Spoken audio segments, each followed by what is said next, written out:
You're listening to the NYY Sports Talk Podcast, hosted by Christian and Chris. Head to NYYSportsTalk.com to subscribe to the show and check out the fan shop so you can swag up on great NYYST apparel. Stay on top of all the latest with the New York Yankees, including breaking news, in-game updates, and incredible fan giveaways by following on Twitter at NYY Sports Talk. It's now time to talk Yankees baseball.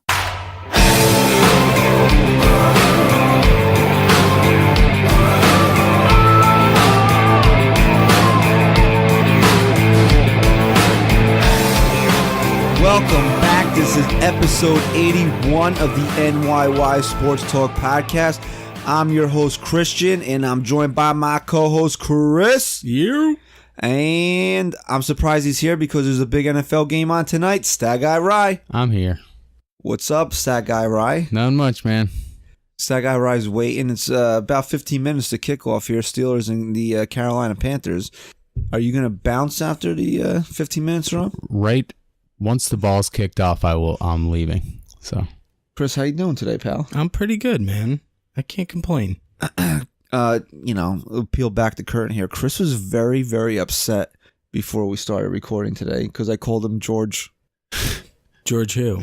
George Costanza. It's fucked up, man. I let my Twitter followers vote on what show I was going to binge watch next, and they chose Seinfeld. And so I've been watching that, and I don't know. I just, for the first time in my life, I noticed it. Chris Stacy is George Costanza. How? Your brother seemed to agree with me, so I laughed at it. He laughed, which is I'm not getting him. which I'm is not an getting in the automatic middle of agreement this. at that point. It could be, but I'm not say. George Costanza. I wish I was. I'd be working for the New York Yankees. Well, he didn't really end up working for the Yankees at the end. He pretty much worked for the Yankees long enough. I'd be happy with that. You were the assistant to the traveling secretary. Well, good segue back into the New York Yankees, and CC Sabathia, Karsten Charles Sabathia, will finish out his career as a New York Yankee. Yesterday, was it yesterday or No, Tuesday? Tuesday night it came out, or Yeah. Tuesday afternoon. Tuesday afternoon. We're recording Thursday evening. Tuesday afternoon. Yeah, that's right. Now I remember because I remember being aggravated by the responses on. I was gonna say it's been more than one day that everyone's been flipping out about it. Yeah, CeCe's coming back on a 1-year, $8 million contract. The contract is straight up, no incentives. So CeCe will be back as a Yankee in 2019. We voted on CeCe in our Keep 'em Dump 'em polls last week. The fans voted to keep him. Our guest John Boy voted to keep him. Ryan voted to keep him. I voted to keep him. George was the only one that voted to dump him. Yeah, I did, but I wasn't. It's not like I was mad after they signed him. I thought it was awesome. I'm still fine with it. You just asked me what I thought they should do. I mean, he was just someone that I was gonna part ways with, and the fact that they're not, I'm still very happy about that. I'm never gonna sit here and be mad that CC Sabathia is a New York Yankee for one more year. I'm never gonna be mad about that. And he was really good last year. He had a 3.65 ERA. He had the third most innings pitched out of all of our starters. Yeah, I don't know if I'd brag about that though. Well, no, but everyone's talking about the guy can't pitch inning. Well, guess what? We needed him because there's going to be injuries again. And I really think when all's said and done, CeCe's going to be more of a depth piece than he is someone that they're going to constantly rely on. Plus, did you really want to see him pitching for Houston or Oakland? No. Well, that's what I said too. Like, after everything he's been through here, and he's a Yankee, right? Like, if you write the story of CC Sabathia's career, he's a Yankee. You don't think of him as a Cleveland Indian. He gets like the hero treatment because of what he did in Milwaukee, but he's not a Brewer. He's a Yankee. He had he made 17 starts for the Brewers. 7 of them were complete games. Wow. The guy was an animal. Unbelievable. And it earned him a lot of money. Yeah. The key with Sabathia is, as we talked about last week, and now that he's back, we can speak in more definitive terms about it. The Yankees need to make sure that he's never counted on to be more than a fifth starter this year. That's the facts. Yeah, I think he's honestly. We talked about this the other day. Let's just play through real quick. If the Yankees trade for Kluber, they sign Happ, and Corbin's still available, and they make that work, CC becomes a depth piece right off the bat. Or you think they would? You said that they could sign both. If they didn't sign both Happ and Corbin, that you thought Happ would be the odd man out. I agree with that, mostly due to age. But there's still a good chance that Kluber, Corbin, and Happ enter this rotation. I don't see the Yankees right now acquiring 3 pitchers to put ahead of Sabathia. I don't. From what Cashman's saying, he's open to whatever's going to fit. I mean, Happ is a nice guy to have at the back end of this rotation. Are you considering going 6-man at all? I mean, I don't know. Maybe that's. I'm not considering 6-man. I'm considering picking and choosing when we can use a 6-man. I'm not going to use a 6-man all season. And another thing I thought about too. Think about how many double headers we had last year. Yeah, but you hope that's that's not the norm. That is not going to rain like this. But you never know. Again, next summer. How many starts do you see CC Sabathia making in 2019? I'd set the number at 25. Okay. If he makes 20, that's a lot of starts. 25. What, he made 29 this year? Yeah, and he was hurt. 29. But he's going to be on and off the 10-day. That's what I feel is going to happen with him a lot. I think they're going to really nurture his, they're really going to care for that knee. They're not going to let him overdo it. And I think there's a possibility that CC's used more as a depth piece than he is as a guy going out there every 5th day. But what do you do with him? That's why I don't agree with that notion that he would be a depth piece, because what do you do with him? You just carry him around? Well, maybe they don't sign Cole, and maybe they don't sign, they're definitely not going to sign Lance Lynn, but maybe he slots into that long relief I don't see role. that happening. You're not going to do that to CC Sabathia at this point in his I don't career. think so either, but he's going to be down for anything. Yeah, I'm sure. He's still going to get a good amount of starts doing that. I don't think they paid him $8 million a year to come back and, maybe start once a month and then be hanging out in the bullpen. I think the money. I think the amount they gave him shouldn't even be looked at. I think it's just such an arbitrary number. It really isn't, though, because if you listen to him on his podcast, he said that he wanted to get this done early because he was worried about getting an offer. He had more interest this offseason than he had last offseason, and he was worried about getting a number from another team that he couldn't say no to. Well, that kind of goes to my point, doesn't it? I don't think that number, that $8 million, means anything. I think if anything, he could have gotten more somewhere else. But that's what I'm saying. The Yankees still paid him probably, on par, maybe a little more, less, whatever. So they wouldn't be okay with him being more of a depth piece if they have the opportunity to sign Happ, Corbin, and get Corey Kluber? They wouldn't be okay with that because they're paying him $8 million? Yeah, they wouldn't be okay with that. You don't pay a guy $8 million to go sit in your bullpen and then be like, hey, we need you today. And then, for 5 weeks, go sit in the bullpen and then, no, hey, we need you today. It doesn't work like that. It's not why he's here. He's here to start games. I think the Yankees are not going to put themselves in a position where they have to rely on him to be more than a 5th starter this year. If Sabathia was not here, then yeah, I could see them bringing in 3 more starters. But he's here. I don't see it happening. They should bring in other guys to put behind CC where they have organizational depth, where you can have a guy step in and maybe be a little bit better than, say Luis Cessa. But you're not going to. And if you're not going 6-man, which I don't think they will, even though it kind of does make sense because you've seen how extra rest benefits Tanaka. Sabathia is going to need extra rest at times. You'd hope that at this point in his career now, his third full excuse me, his third full season in the major leagues. That Sevy is starting to build up that arm strength, but he might need a little bit of a break here and there. And then who are your other guys? You don't know who they are yet. I think they're going to be very firm on CC not going much more than 4 or 5 innings every start. I think there has to be a guy paired with him with each of his starts that you can rely on to go to in the middle innings. No, I agree with that. That you're not going to, like, in your head, you would think Jonathan Holder, but from what Holder did last year, in your head, you're going to be using Holder a lot next year.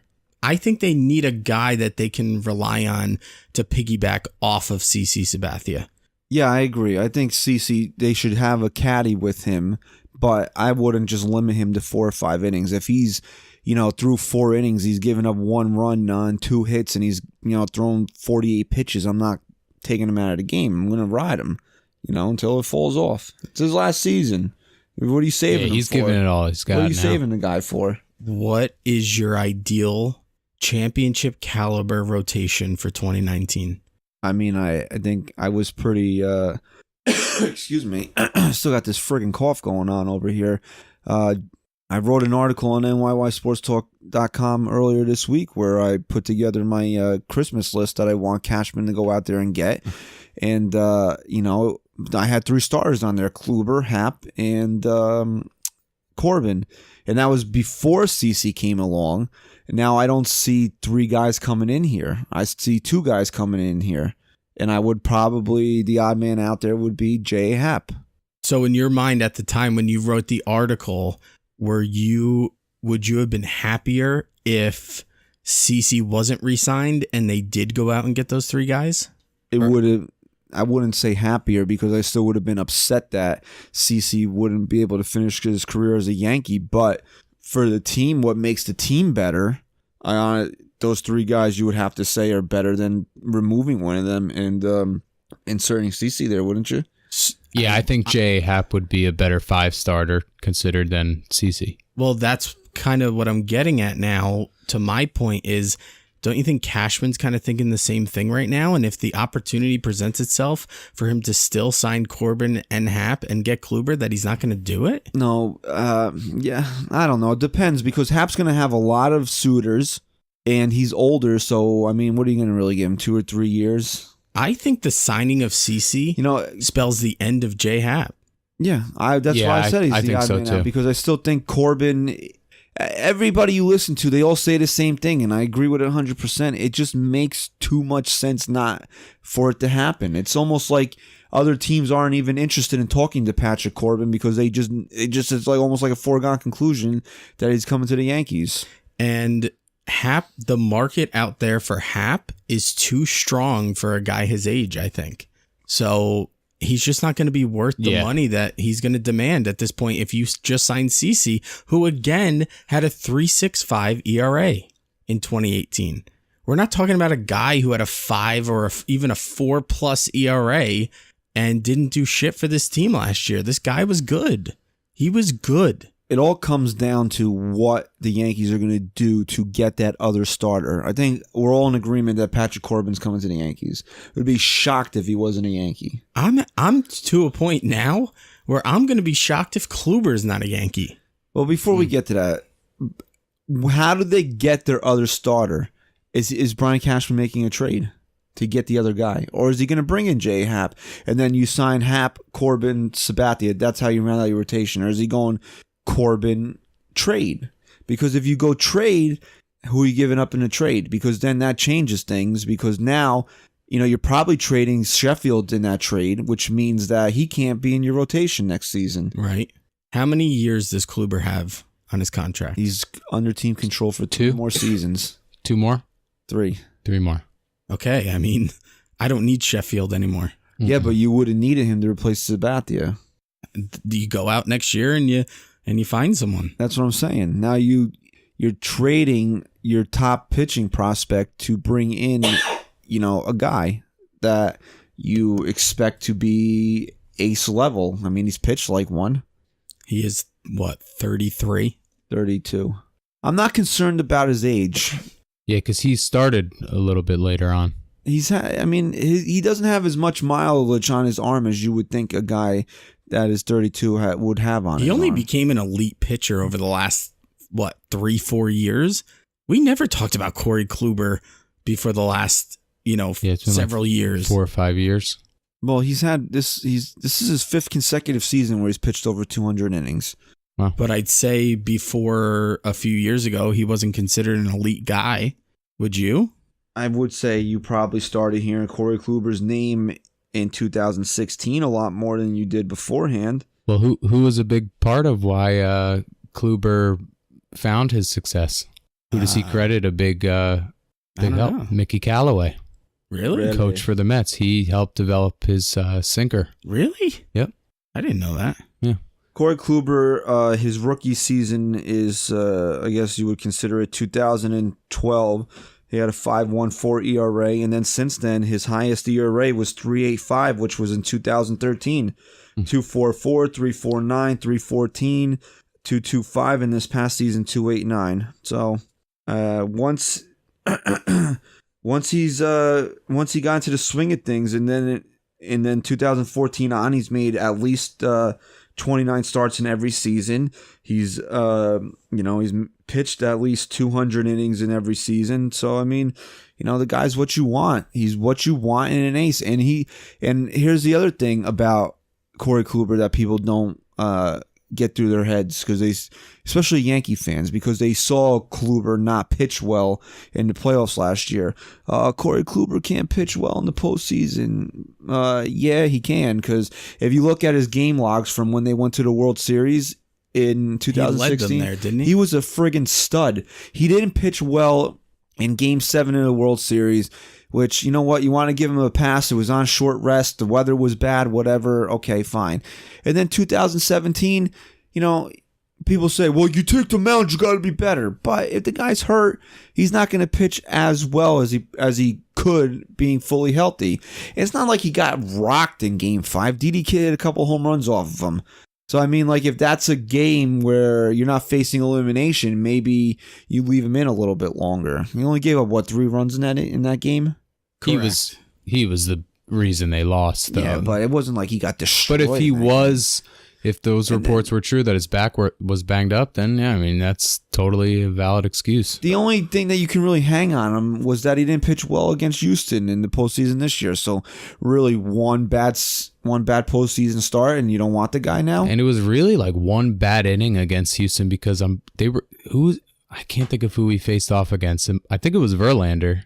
Probably was. The first 3 innings flew by. They were both putting up zeros, and then they busted it open.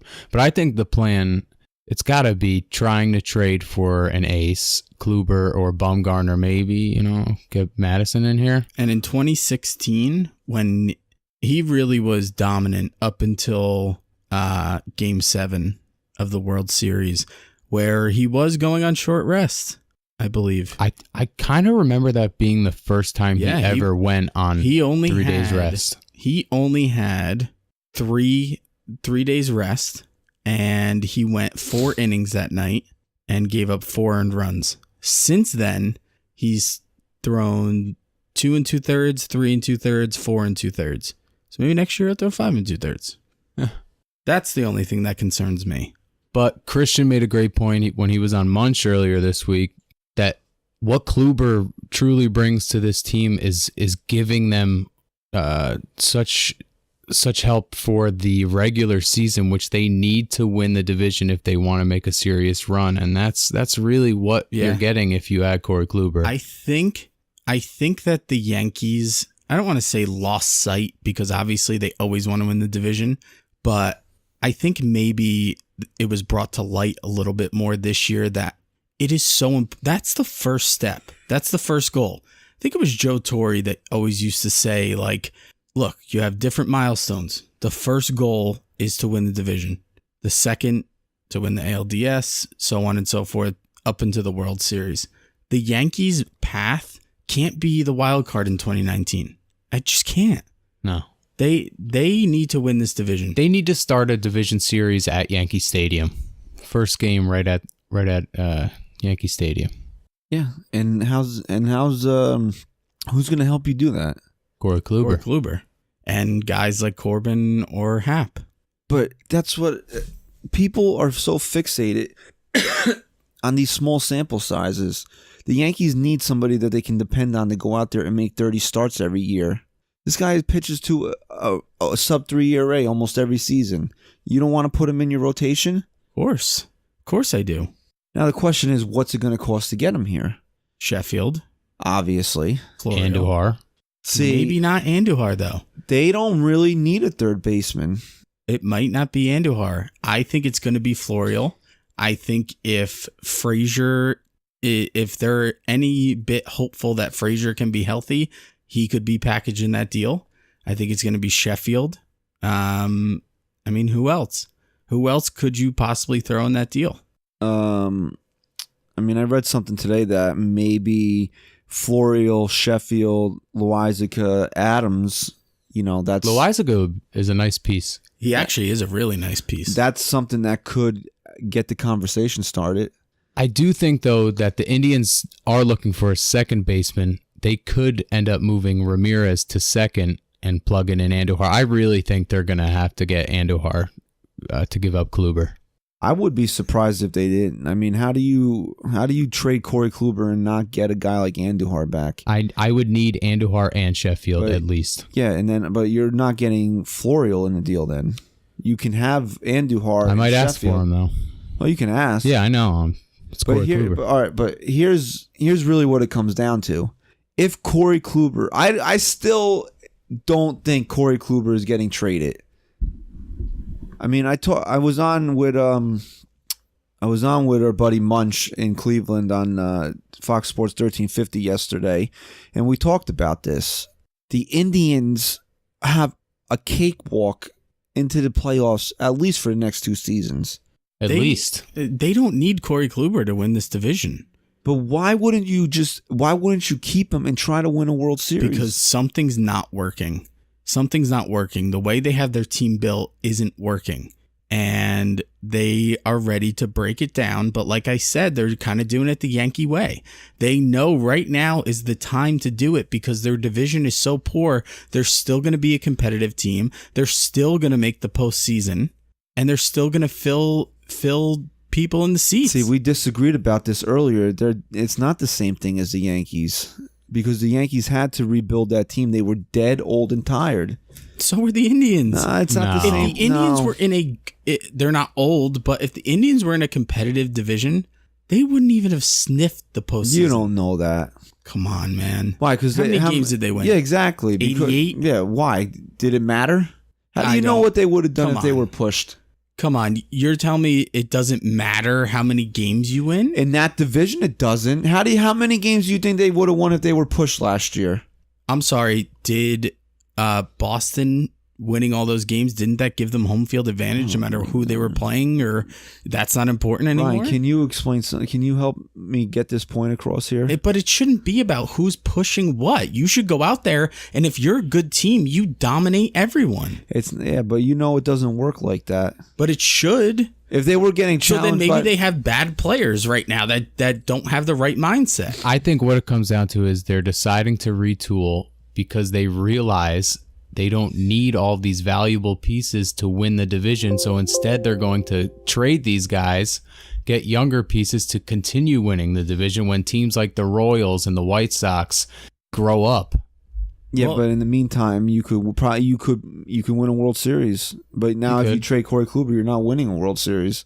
The way the Indians are constructed right now, with the teams that they need to go through to get to the World Series, to win the World Series, they're not good enough to do it. They're just not. And I personally think this might sound crazy, but I think they feel the White Sox kind of knocking at the door. I think the White Sox are going to be really good in a few years from now. Yeah, a few years from now. Right, but what I'm saying is if you're just going to keep throwing a team out there while you have so many guys with high value where you aren't confident that you can win a World Series with them, that window's going to shut. You're going to still have the whole team. You gut the whole team. So what are they doing then? They're not gutting the whole team? No, they're not gutting the whole team. Gutting the whole team means trading Lindor, trading Jose Ramirez. They're only if they trade Carrasco, they're not trading Kluber. If they trade Kluber, they're not trading Carrasco. So they're still trying to be. If that's your mindset, no, it's not. If that's your mindset, gut the team. Yeah, but how much worse do they truly get if they do get rid of Kluber, but then they add Andujar and Justice Sheffield? They're maybe not at the same level, but they're not that much worse. Their offensive numbers go up, and Sheffield is considered to be he's going to be a top level pitcher, top 3-man at least. No. And how old is he? Who? I think they're trying to get younger when they can and keep some of their younger elite guys right now. I'm just saying, if you're telling me your goal is to win a World Series next year, and you trade Corey Kluber and replace him with Justice Sheffield, you're lying to everybody. Well, to say that your goal is to win a World Series next year and then trade away one of the best pitchers in baseball, you're just bullshitting everybody. You're bullshitting everyone. You're not trying to win a World Series. No, you know what you do if you want to go win a World Series and you feel that your team could, you go spend money. You go spend money. You don't trade one of the best pitchers in baseball. Then that just makes no sense at that point. Here's what it comes down to. And I said this the other day with Munch. I tried saying it earlier. I don't know if I did or not.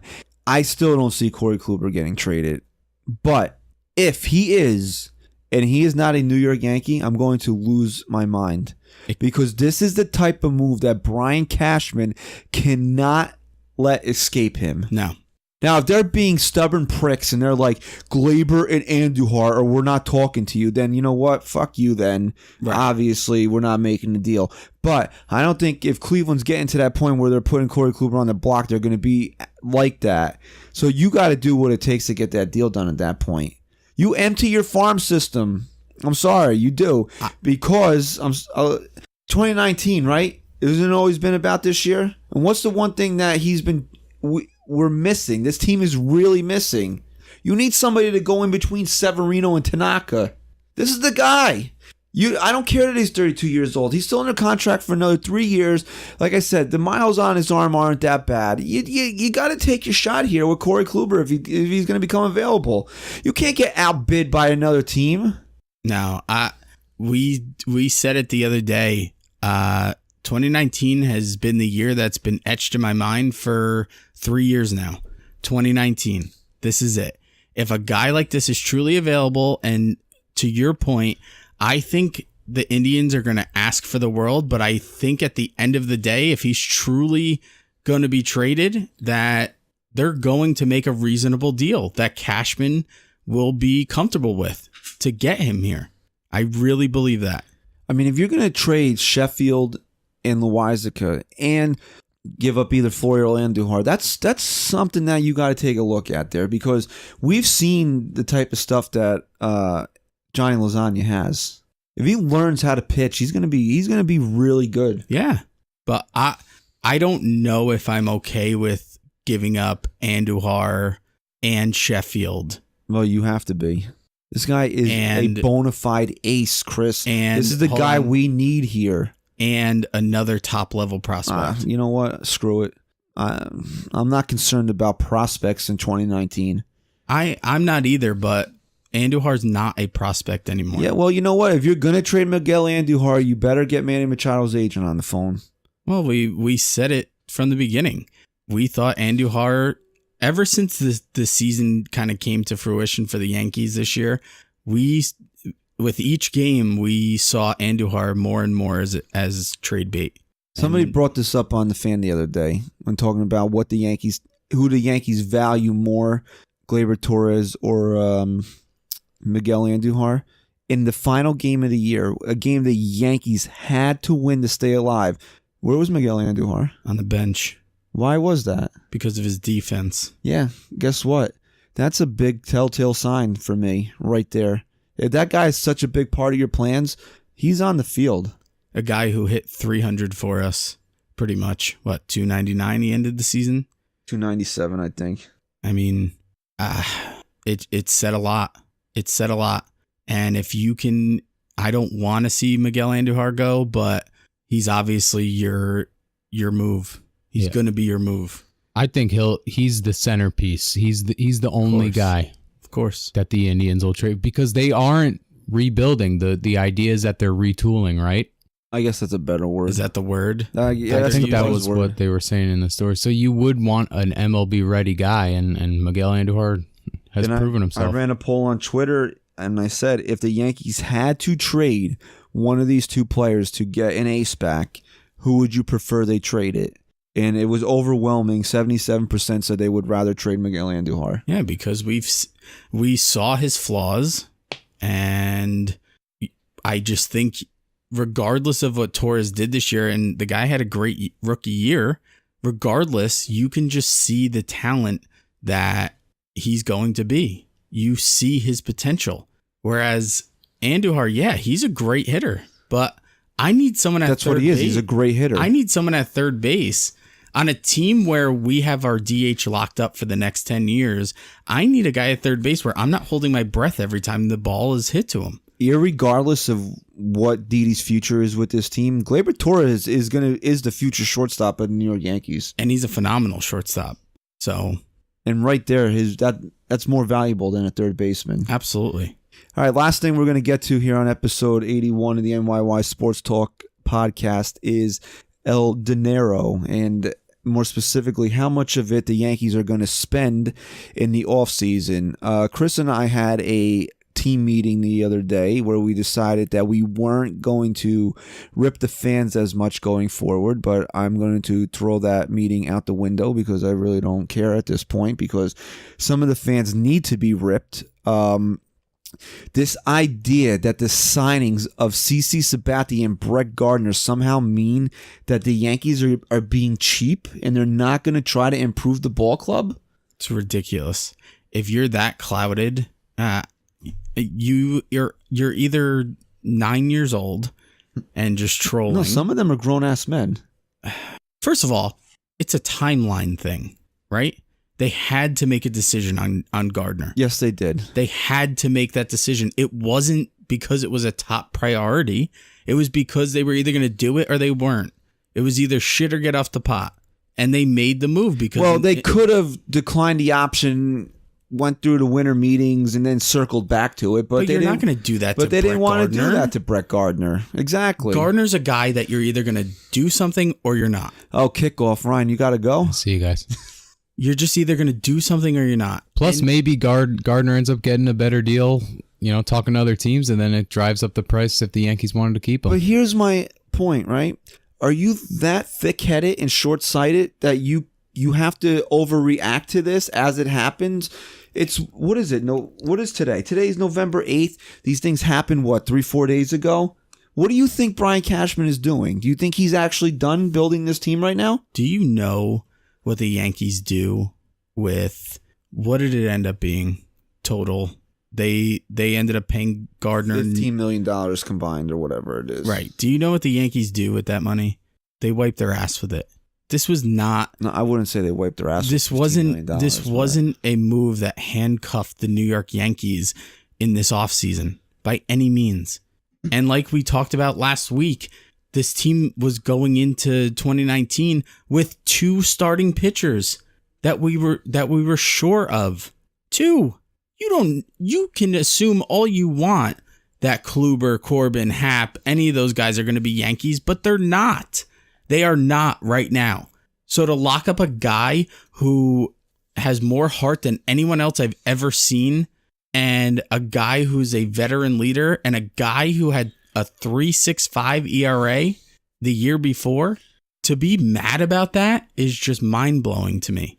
Yeah, but it's not even mad about who it is. It's just like, oh, they're not going to spend any money, and Hal only cares about the luxury tax, and this, that, and the other thing.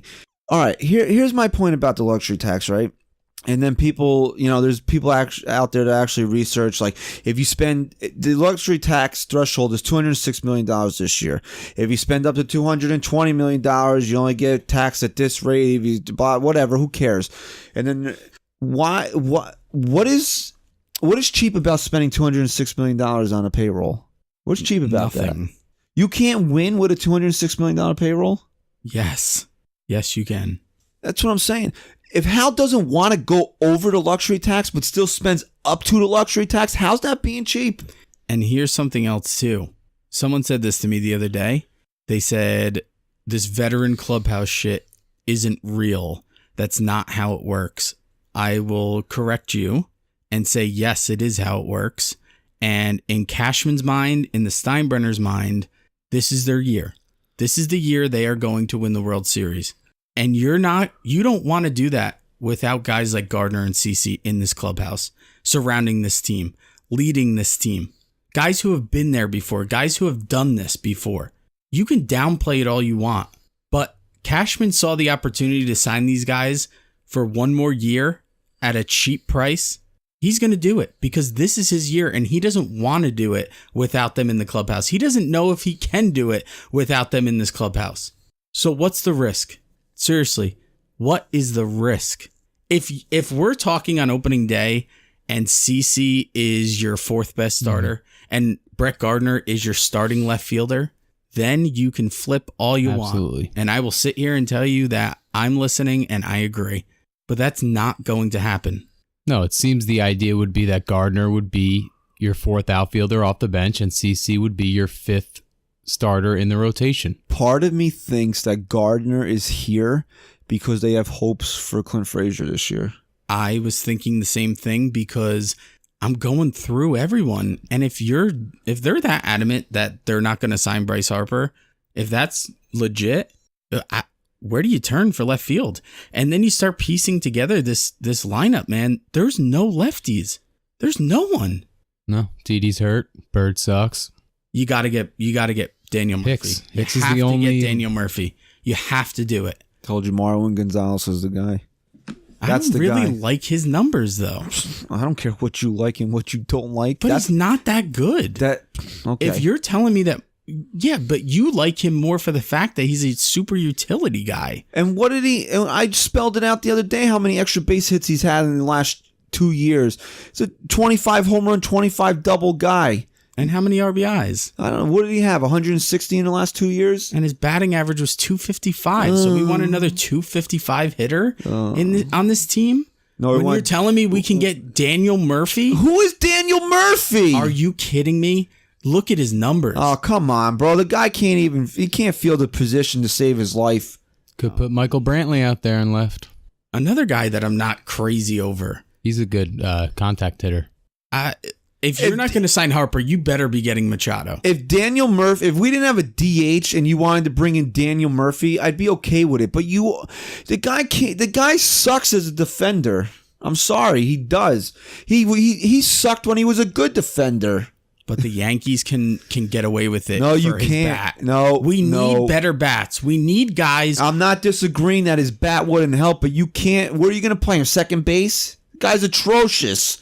So you mean to tell me without Didi out there to anchor the infield, and if you don't trade Andujar and bring in Machado, you got Andujar, who's a defensive liability, Glaber, who we've seen be a defensive liability. Maybe he wouldn't be as much as a shortstop, but he is. Then you got Daniel Murphy, who might as well be playing baseball with 2 friggin' bricks for hands.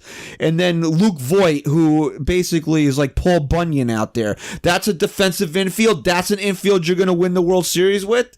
Come on. I'm sorry. That's not the move for me. He's the move for me. And he's a lefty. We need lefties.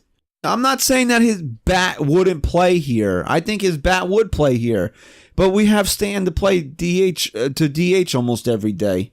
What are you going to do with Murphy? You're going to try to get 140 games out of him at second base? You're crazy. I'm sorry. The guy's fucking atrocious out there. He's that bad? Yes. Yeah, he's a terrible fielder, but he's a good bat. I like the move. I like Daniel Murphy for this team. Plus, he could play first base, too.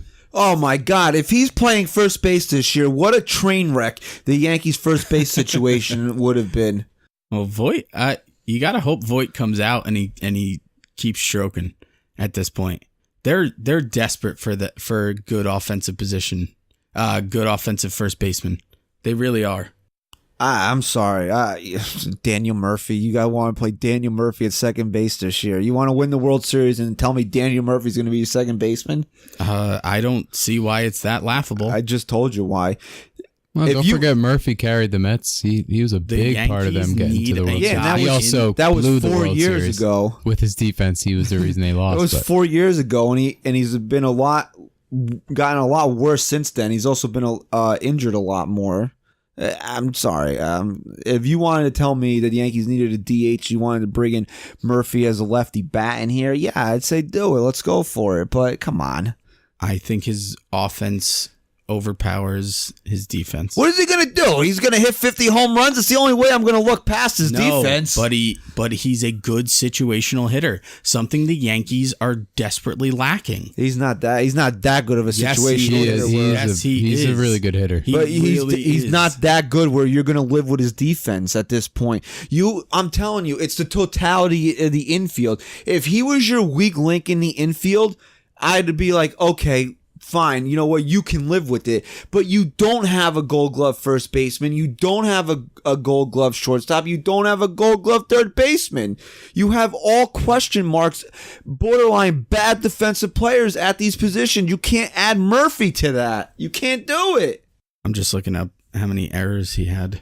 You know that Miguel Andujar had less errors than Matt Chapman this year? Who's a better defensive third baseman? Chapman. Okay, so what are you going to look up his errors and tell me that he's not a bad defensive player? I don't even know how we got on this now. You and friggin' George over here wants to bring in Daniel Murphy. I think it's a great move. Yeah, I'm going to stick behind it. I think the Yankees are that desperate for his kind of bat in the lineup. Yeah, his bat. They don't want his glove, though. I'm all for bringing in lefties. What was the one thing last year we said that could really cost the Yankees? Their infield defense.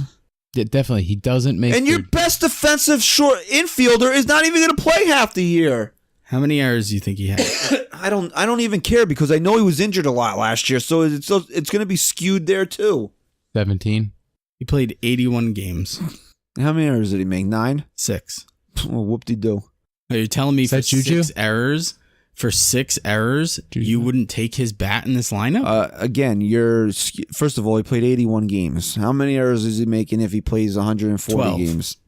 12. Yeah, it works out exactly that way. Well, if you want to talk about how many would he have had, what was he on pace for? He was on pace for 12. But I just told you that Miguel Andujar had less errors than Matt Chapman, and nobody in the world would tell you that Miguel Andujar is a better defensive third baseman than Matt Chapman. I also think third base is a lot more demanding than second base. Jesus, you know what? You and Daniel Murphy can have a nice life together, okay? You're gonna flip out if the Yankees sign Daniel Murphy. Yes, I will, because he's that terrible defensively. Unless you tell me that Machado's playing third base and Didi's going to be back at the end of April, then I'll live with. Yeah, but you got to be confident with Torres at short. We saw how great he was. Yeah, but he was still sloppy at shortstop. You can't say that he wasn't. I didn't think so. I thought he was much, much better as a shortstop. Yeah, but he still wasn't. I wouldn't say that he was. He's also a rookie. Yeah, okay. So now you want him to anchor your infield? Gleyber Torres is your best, based off of only what we've seen so far. Gleyber Torres is going to be your best infielder defensively. That's something scary. You need to be clicking on all cylinders: offense, defense, pitching, and in the starting pitching and in the bullpen. If you want to win the World Series, if you want to unseat the Boston Red Sox, you can't throw a trash infield out there with Daniel Murphy and no Didi Gregorius, no Manny Machado out there. Then who's our solution for a situational hitter? Yeah, because they don't have a second baseman right now to start the season. If you're putting Torres at short while Didi's on the DL. Well, then that's another thing. Are they going to get a shortstop or are they going to get a second baseman? What's the only position that Gonzalez didn't play, you said? Catcher and center field. Wow. You don't see many guys like that anymore. No. And I'm not saying he's a great defender. I'm sure he's adequate in all these different positions. But I think his versatility is better than having Daniel Murphy. And Marwin Gonzalez's numbers, they pan out. The guy has 50 extra base hits every year, drives in 80 runs. What's wrong with that? Torres actually had more errors also than Andujar last year. Yeah, okay. Who's a better defensive player? Who would you say is a better defensive player? Torres. Okay. Well, who had more errors? Torres. So you can't, errors are one of these stats now where we have to look at it where then maybe they don't mean what they used to mean. I guess it's also about opportunity. How many opportunities too, you know? Matt Chapman gets to more balls than Miguel Andujar because he's got better range. See, that's why you go and you trade for James Paxton, dump off Ellsbury, get Cano. But why are they going to take Ellsbury? Because we're taking Cano. But their whole point is to... I mean, we'll eat some of the Ellsbury, but they could take some of it. Why would you eat? Then why would you even want him? Why you don't have to eat Ellsbury. But I did hear that Seattle might be interested in trading James Paxton, and they would want to see. They would really like to pair Cano off in that deal, right? Which I wouldn't be opposed to because if you have to take Cano's salary back, it means you're not going to pay in prospects. No, not at all. It's kind of like what we saw with the Stanton deal, where you didn't really give up much because you were taking on such a heavy contract. Did I tell you guys this the other day? Somebody called Francesa and said that Jeter fleeced the Yankees in that deal. Yeah. All right. Last thing we're going to get to here today is... I thought money was the last thing we were going to get to. Yeah, money, but it rhymes with sunny, so it got in my brain here. Brian Cashman has he has not hid his feelings whatsoever about what he thinks about Sonny Gray. Now, that quote that he had the other day about rolling the rock up the hill and then having it roll back down on you, when have you ever heard a general manager talk about a player he had under contract like that? One that he's actively trying to trade. I've actually, and I could be wrong, but to my knowledge, in my memory, I've never heard Cashman talk this way about any player that he's had under contract ever. I've never heard Cashman speak this way. And he's usually so buttoned up. You never hear him say anything. And then then they're like, Sonny Gray, he's getting the hell out of here so fast. I've never heard him speak this way about a player that was still on his team.